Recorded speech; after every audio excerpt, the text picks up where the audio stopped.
causa raíz.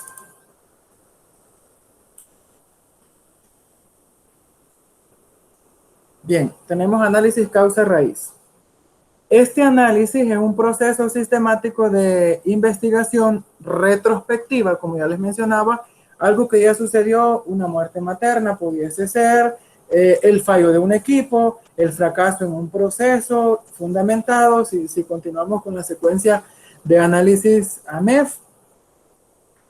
Y el fin de realizar este análisis es de determinar los factores subyacentes que han contribuido a su aparición.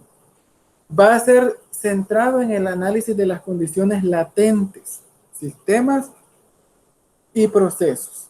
¿Cuál es la meta del análisis causa-raíz? Es dar una respuesta sosegada a tres interrogantes. ¿Qué ocurrió? ¿Por qué pasó? Y puede evitarse que ocurra de nuevo. Veían en el AMEF cuál fue el fallo, ¿sí? ¿Por qué falló?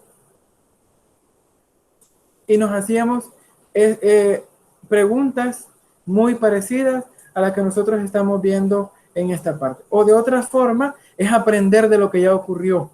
Yo tuve un evento negativo, tengo que tener la capacidad de extraer aquello que me va a servir para mejorar la capacidad de las capacidades en mi equipo de trabajo. Identificar factores causales y emprender mejoras potenciales para disminuir la probabilidad de que me ocurran en un futuro. Esta herramienta posee ciertas fases.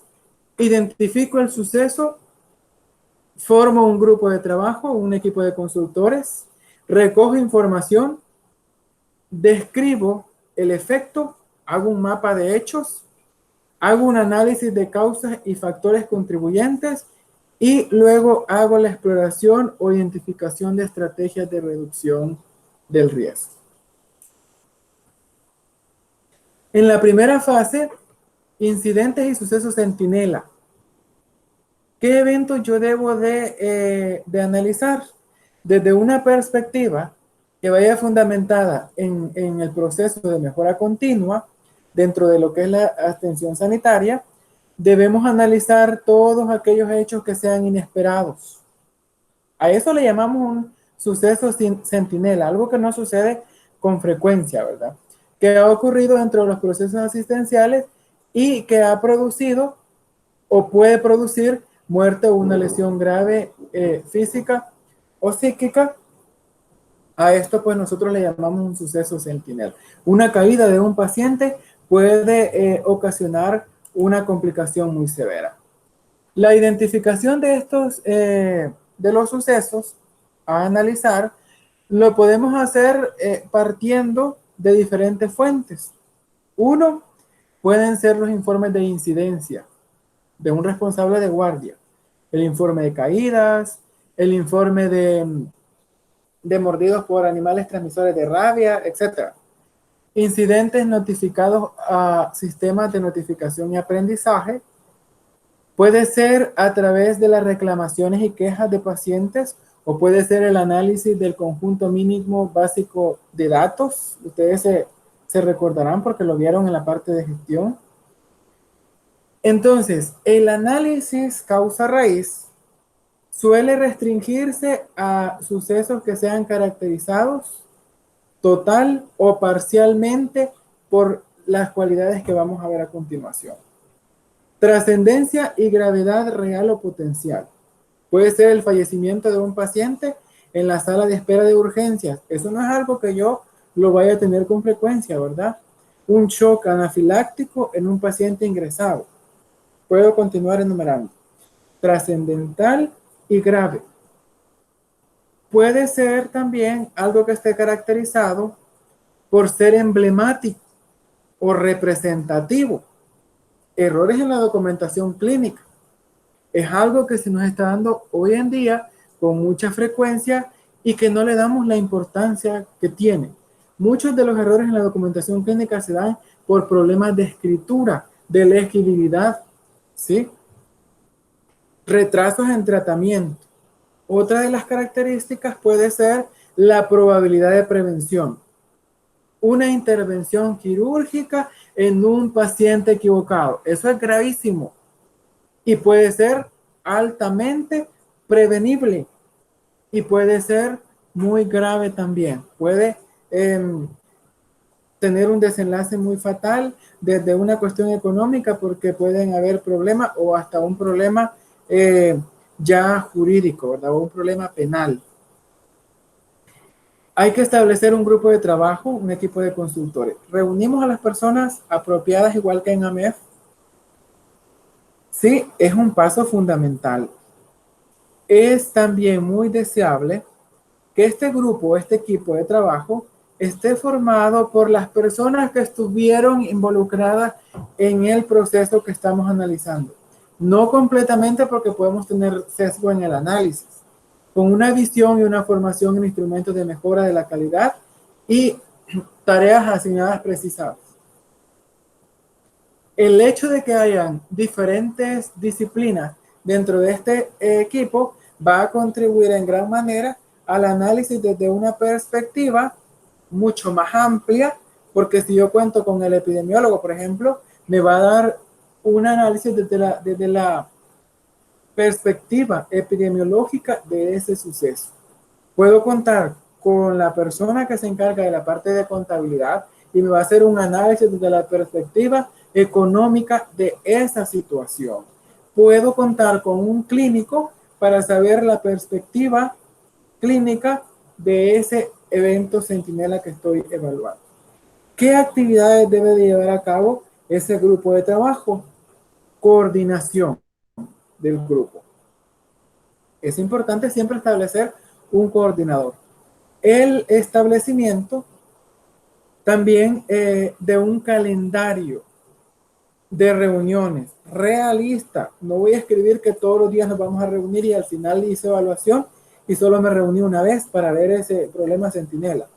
Asignación de tareas, el acuerdo sobre unas normas de confidencialidad, lo que vamos a tratar en este evento, porque puede estar involucrado un paciente, ¿sí? Y debo de respetar la confidencialidad y el acuerdo también o el compromiso de redactar un informe final. Siempre que voy a establecer un equipo de trabajo, estas cosas son auditables también.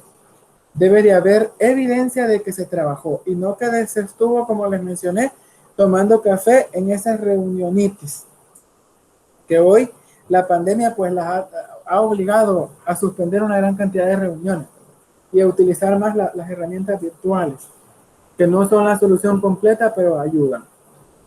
En la fase 3 o recogida de la información, esta información debe de ser procedente de documentación clínica. Está muy relacionado con la parte de auditoría. Yo secuestro el expediente, se folea y se revisa. Es documentación clínica.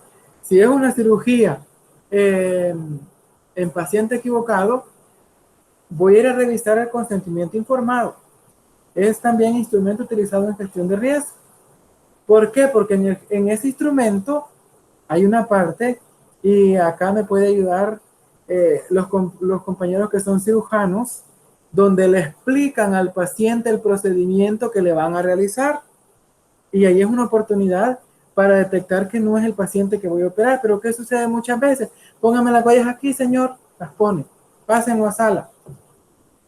Pero el cirujano se detiene y le dice, mire, señor, por su problema de diabetes que le ha explicado el internista, su piecito ya no es posible salvarlo. Así es que por eso se lo vamos a amputar. Entonces el paciente rápidamente dice, amputar, doctor, pero para empezar yo no tengo diabetes. Yo vine aquí por un problema respiratorio. ¿No se llama usted don Juan Pérez? No, doctor, yo me llamo Miguel Arturo Bonilla. Vean, detecté ese problema. Ese consentimiento informado, firmado por ambas partes, hace parte importante en el análisis ACRE, en este caso que yo les estoy planteando. y de indicadores también de funcionamiento. ¿Por qué? Porque yo paso una lista de un checklist de cirugía segura, ¿sí? Eso me puede servir también como una herramienta. Completarse a través de entrevistas, de exámenes de las instalaciones, de revisión del estado de los equipos, dispositivos médicos, todo aquello que haya tenido que ver con el evento Centinela. La descripción de un suceso en esta fase va a requerir cierta información de algunos aspectos como qué día sucedió el evento, a qué hora sucedió, qué día de la semana estaban, dónde ocurrió. ¿Por qué es importante esto? Porque yo puedo analizar otras situaciones que, si bien es cierto, no me absuelven de algunas responsabilidades, pero pueden darse. Puede coincidir que Juan Pérez Bonilla, hayan dos Juan Pérez ese día, pero hay un Juan Pérez Bonilla y un Juan Pérez Rodríguez, por ejemplo.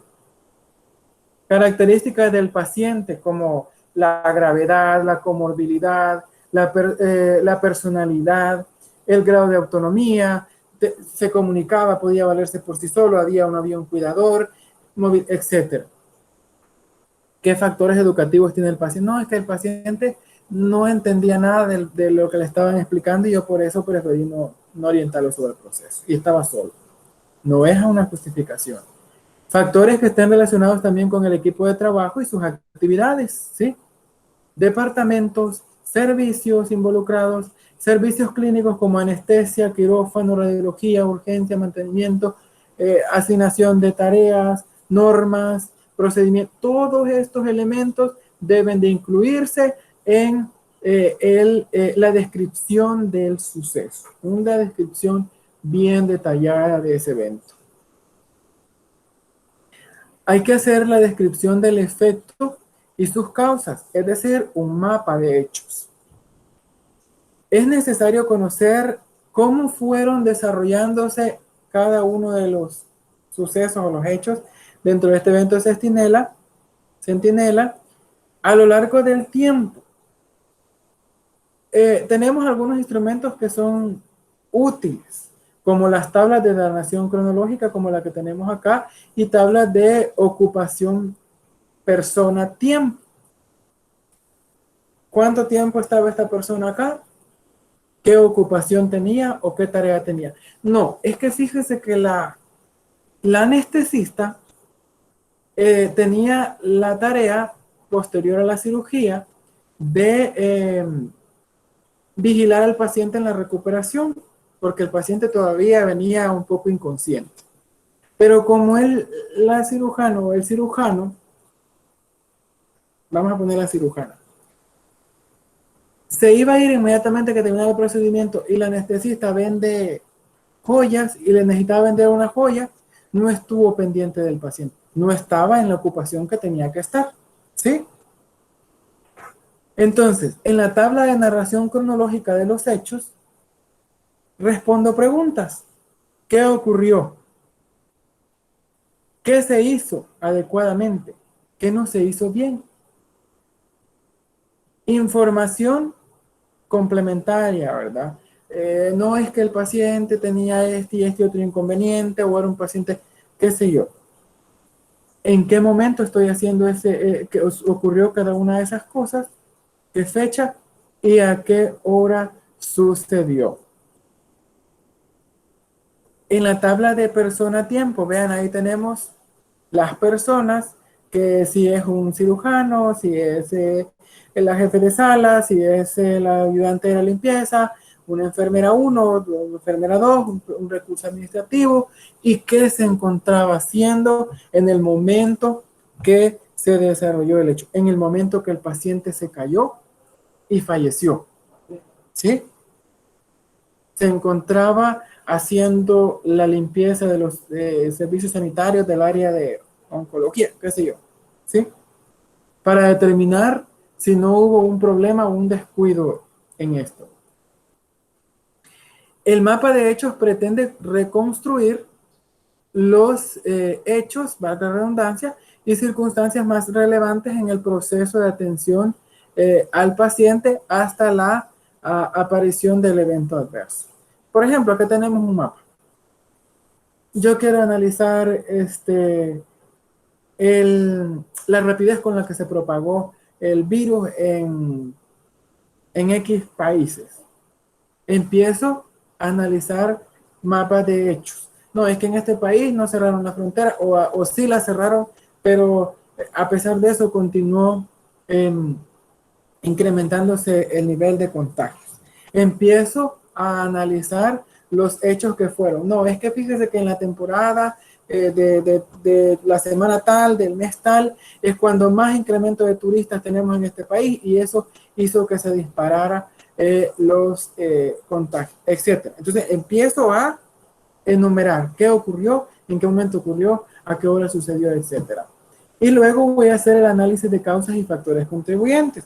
Hago una reconstrucción de esa escena, como si fuéramos investigadores criminales, identifico y analizo las causas subyacentes. Este análisis va a obligarme a diferenciar entre causas próximas, cercanas al contacto con el paciente, y causas más profundas que originaron las primeras, ¿sí?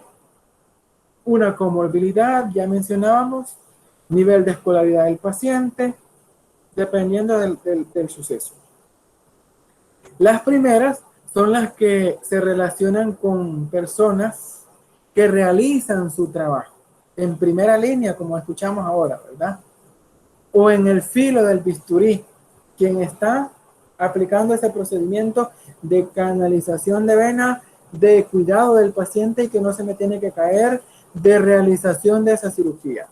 Sobre las que hay que profundizar o escarbar es sobre aquellas más remotas, relacionadas con el entorno de trabajo y el contexto institucional, por la falta de compra de camas con barandales o con dispositivos de seguridad que eviten las caídas del paciente. Puedo hacer esta investigación. Y acá viene lo que mencionaban hace un momento sus compañeros. Una de las técnicas cualitativas, como el grupo nominal, la lluvia de ideas o el diagrama de Ichikawa, ¿sí? O espina de pescado, o la cascada de los por qué. La cascada de los por qué es, ¿por qué se cayó el paciente? Porque se quedó solo. ¿Por qué se quedó solo? Porque es que el paciente es un paciente de la tercera edad, ¿sí? Y este paciente solo tiene una hija que realmente no muestra preocupación por el paciente, ¿sí? ¿Por qué no se había reportado? Estoy ya extendiéndome un poco más, ¿sí? Ese es el diagrama de los por qué. Estos pueden ser instrumentos útiles también en esta fase. Vean acá, tenemos un contexto institucional y organizativo y un problema que yo estoy estudiando. Empiezo a analizar todas esas situaciones que se pueden dar en torno a ese problema. Entorno inmediato del trabajo y factores ambientales, factores que tengan que ver con las tareas que estoy realizando, situaciones que tengan que ver con los equipos y los recursos, o una situación muy individual y particular, como el caso que mencionaba la doctora de las muestras, factores que tengan relacionados con el equipo o con la formación y entrenamiento, como el problema que tenemos actualmente con la contratación de recursos para atención ante la pandemia, factores relacionados con la comunicación o factores que ya tienen que ver con el paciente. Y empiezo a enumerar una serie de factores a través de la técnica de análisis o diagrama de Ichikawa o espina de pescado. Causa de los por qué, o en algunos lugares se le conoce como la técnica de cebolla. Es una representación de las causas más profundas. Si ustedes se fijan, la cebolla tiene muchas capas, muchas capas. Entonces, yo necesito llegar a la raíz del problema, es decir, a la causa más profunda. ¿Quiénes son los que aplican con mayor frecuencia esta técnica? Los niños. Ellos siempre van a preguntar, ¿por qué? Papá o mamá, ¿por qué el foco está iluminando? Ay, porque pasa, ahí necesita energía eléctrica. ¿Y por qué necesita energía eléctrica? ¿Y por qué se apaga y se enciende ese interruptor? ¿Y por qué solo lo utilizas en la noche y no durante el día?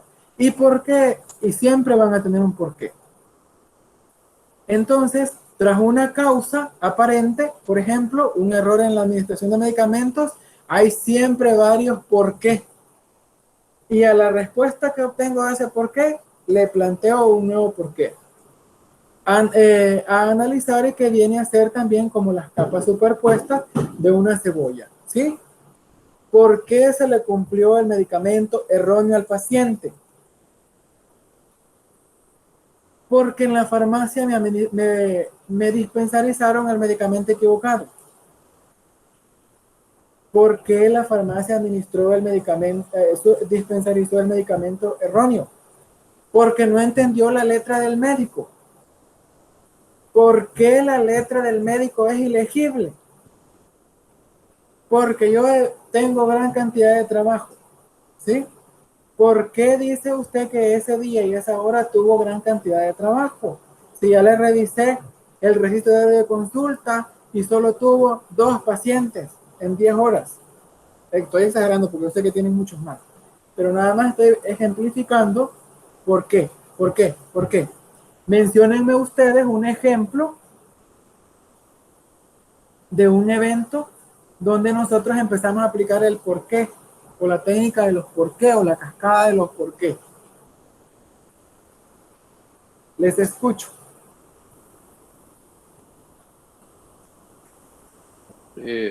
Hola, buenas tardes. Yo creo que volviendo con el ejemplo del examen que iba mal rotulado, podría ser esa uno donde utilicemos ese método, ¿verdad? ¿Por qué se rotuló mal? Ah, porque enfermería lo tomó y le puso mal el número. ¿Por qué le puso mal el número? ¿Verdad? Y ahí se empieza a dilucidar qué fue lo que sucedió. Bien, gracias. Otro caso. Imagínense que yo tengo un único ventilador mecánico, ¿sí? Y tengo un paciente intubado y que de él depende la vida. Pero ese ventilador mecánico le falta una pieza que no venía cuando la empresa lo entregó, ¿sí? Imagínense, es un problema bien serio. Empiezo también a la cascada de los porqués. Como gerente tengo que empezar, no tuvo que haber pasado esto, pero yo empiezo a preguntar, ¿por qué no se recibió la pieza? Porque en la descripción, ¿sí? O en las indicaciones o las especificaciones del equipo, no sé por qué no se colocó. Porque no quiso involucrarse el intensivista en la compra de este equipo. ¿Vean? Y empezamos a deducir responsabilidades. Ahí voy a quedar mal como gerente porque las personas que tengo en los mandos de línea o mandos medios me están fallando. Y estoy fallando también dentro de mi gestión. Y tengo un evento muy delicado. Entonces, a diferentes situaciones yo puedo aplicarles la cascada de los por qué.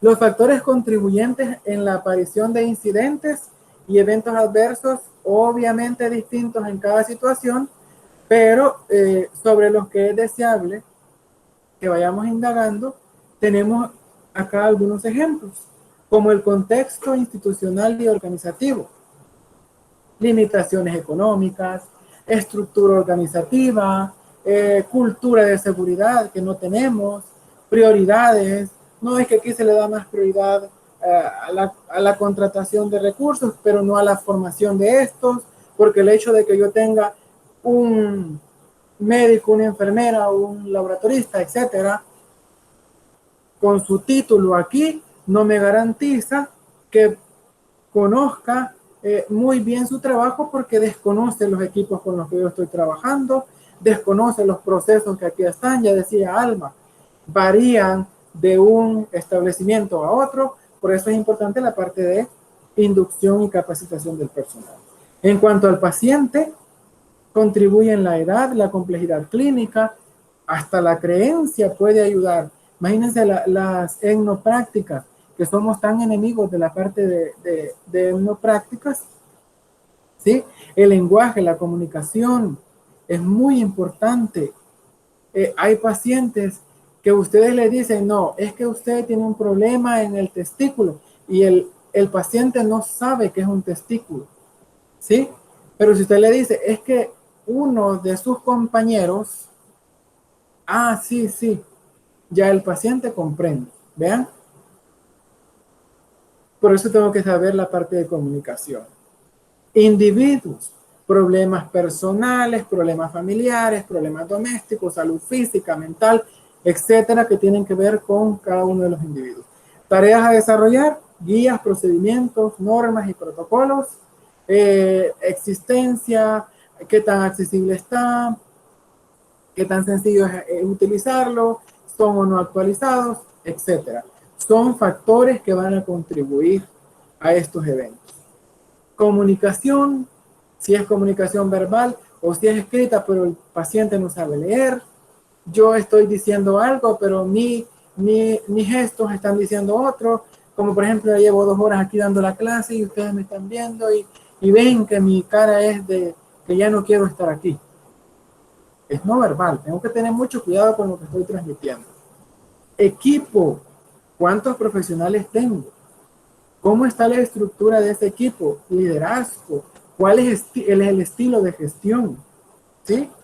Respeto a miembros jóvenes. ¿Siguen o no siguen a ese líder? En cuanto a la categoría de formación y entrenamiento, ¿qué competencias posee? ¿Qué entrenamiento? ¿Qué tan actualizados son? Etcétera. Equipamiento y recursos. ¿Con qué equipo yo cuento para hacer mis actividades? ¿Sí? Dispositivos, almacenaje adecuado, hasta un suero, un líquido endovenoso. Yo tengo que tener un almacenamiento adecuado o no voy a tener el efecto deseado.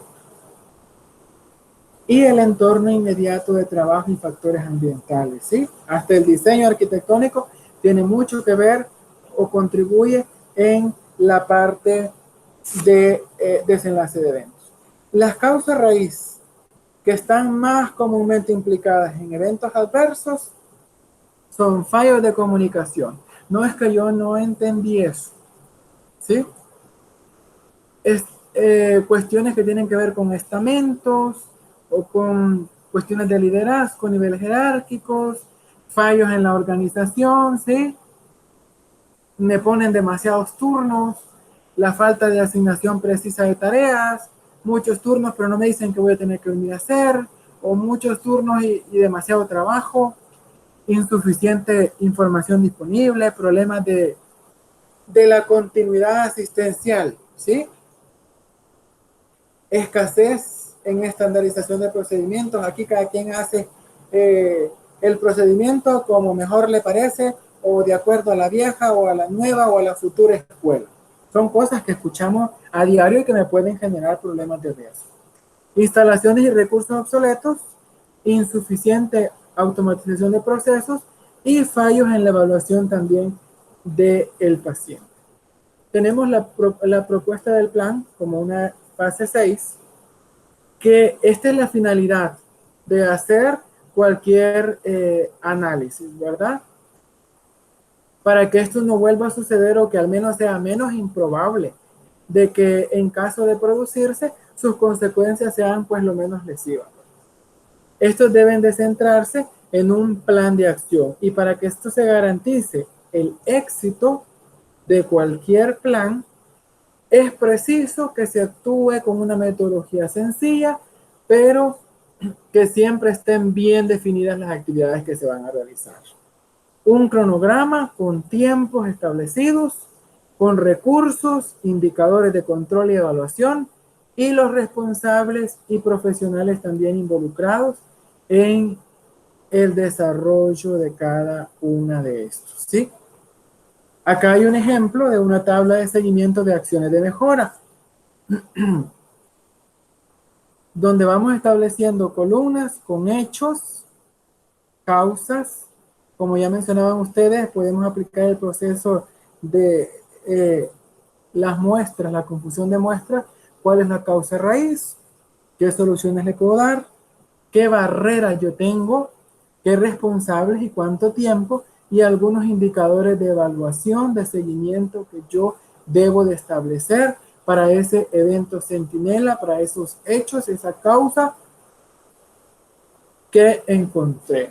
Bien, este ha sido el análisis causa raíz,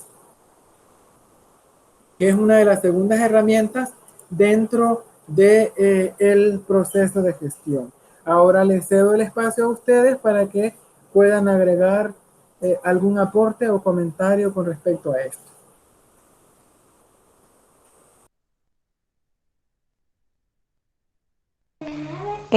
Licenciado, fíjese que escuchándolo en referencia, yo me monto a la atención de segundo y primer nivel, porque yo estoy en esa área, ¿verdad? No estoy en área hospitalaria. Hace poco nos hicieron conocimiento de la normativa del adolescente, porque la Asamblea Legislativa había dicho que el Seguro Social, ¿verdad?, tenía que atender hasta los 18 años a los cotizantes, a los hijos de los cotizantes, ¿verdad? Porque llegaba hasta los 12 años. Entonces, fíjese de que dándonos a conocer la normativa y escuchando todo lo que usted dice, realmente hicieron esa normativa como diciendo, la vamos a hacer como para ya callarle la boca a los diputados, porque realmente ya leyéndola y viendo hay tantos vacíos incongruentes que decíamos, bueno, ¿y qué pasa acá? Por ejemplo, dice, y esto tiene que ver mucho con la ley de Pina. ¿Por qué? Porque imagínese de que habla si una niña llega a consultar y obviamente está ya sea escrita por el papá o si llega por el compañero de vida, yo como centro de atención tengo que hacer la denuncia porque prácticamente si yo no denuncio que esa niña está siendo atendida, es una menor de edad y por decirle algo está embarazada o ya es una niña con vida sexual activa, ¿verdad? Yo sería observada. Igual se inscribe la niña al Seguro Social, pero posteriormente yo la refiero al MinSal. Y entonces, ¿para qué se inscriben en el Seguro Social si al final toda la atención la va a mandar al MinSal?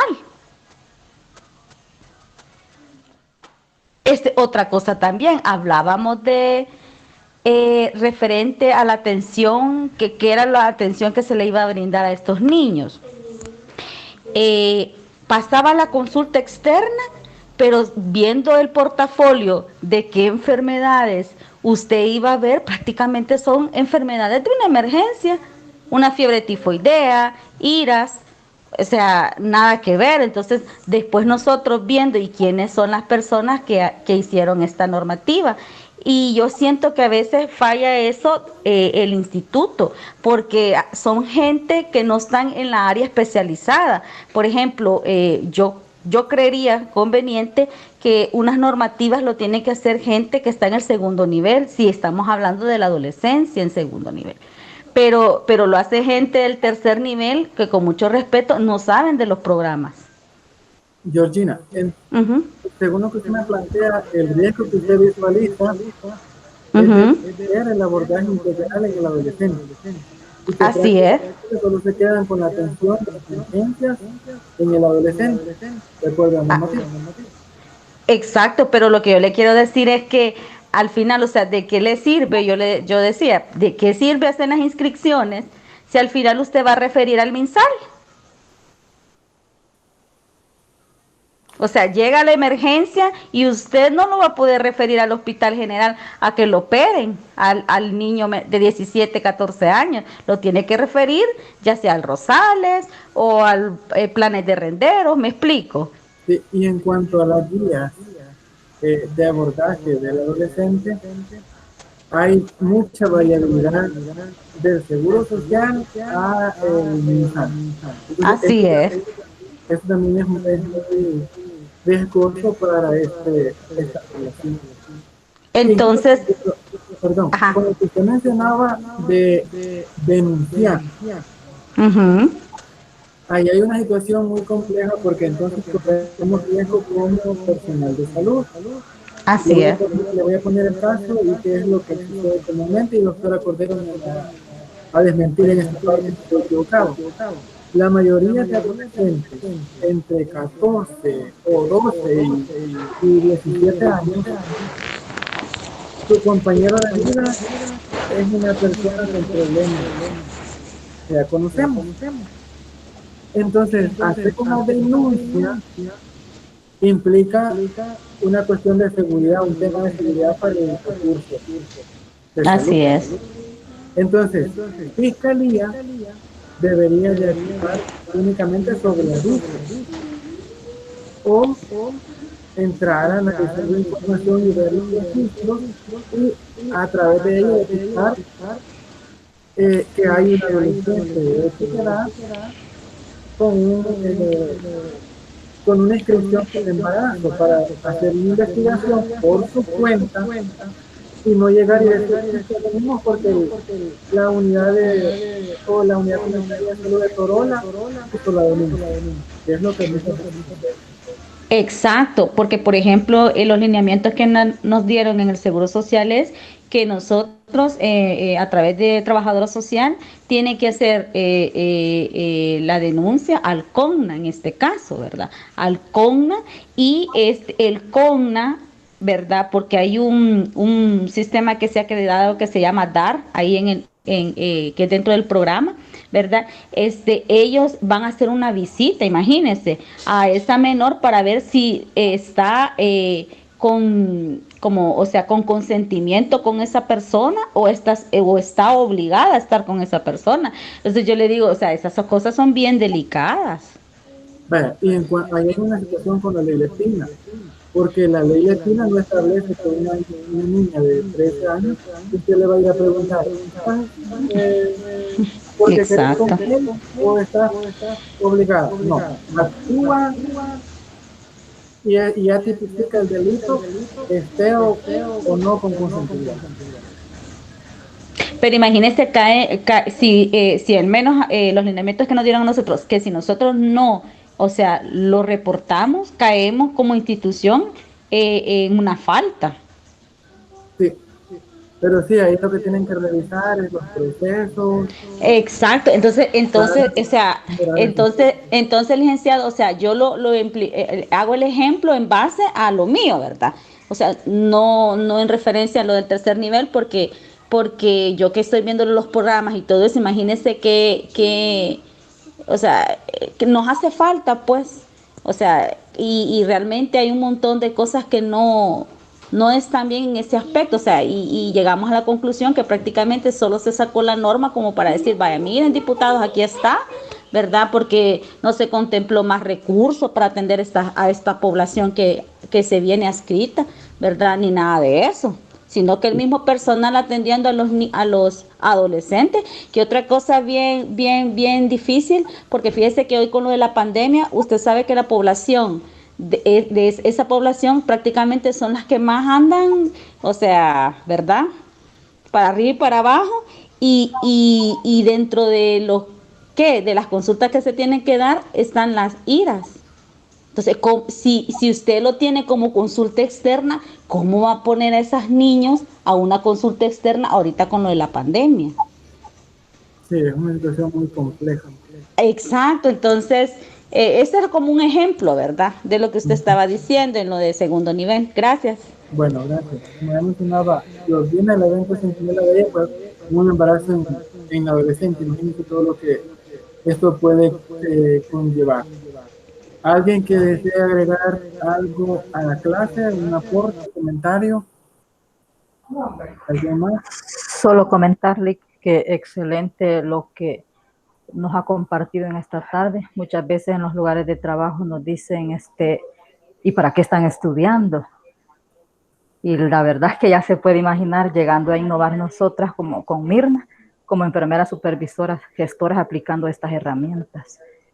Sería algo que Ese es el reto. innovador, pues, porque muchas veces nos cuestionan que para qué, como decía, lo de los por qué, pero la verdad que siempre se aprende algo. Gracias. Bueno, recuerden que como gestores necesitamos herramientas y la maestría les proporciona esas herramientas para ampliar la calidad de los análisis en cada uno de los eventos que nosotros tenemos que atravesar, ¿verdad? Como ya mencionaba Ena, bueno, si le llega hablando a su jefe, mire, tenemos que aplicar la cascada de los por qué en este problema, ¿verdad? O la técnica de la cebolla. Creo que la va a sorprender. Así es que el reto es Cabal, van a quedar admiradas de todo eso. y aplicar el conocimiento. Gracias, Ena. ¿Alguien que Gracias. desee participar?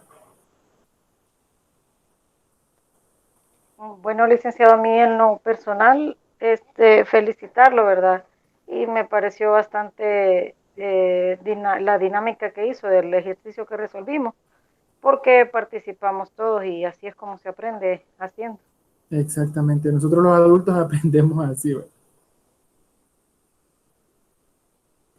Bueno, ¿alguien más?